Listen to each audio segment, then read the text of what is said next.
This complete packaging line is for sale. I will now explain. Arrival here of the fillets or legs or thighs. Yeah. Here are the trays. Manual input of the raw material.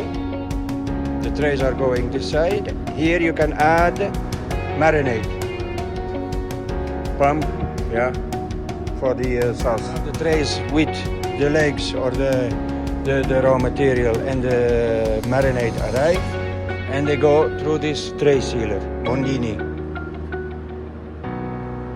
You can add CO2 and nitrogen. The tray is sealed and comes here.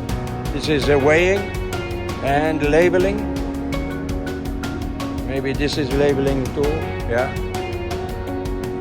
And it goes, all the trays are going there, and the robot will put them in plastic box. This line is doing 50 trays per minute.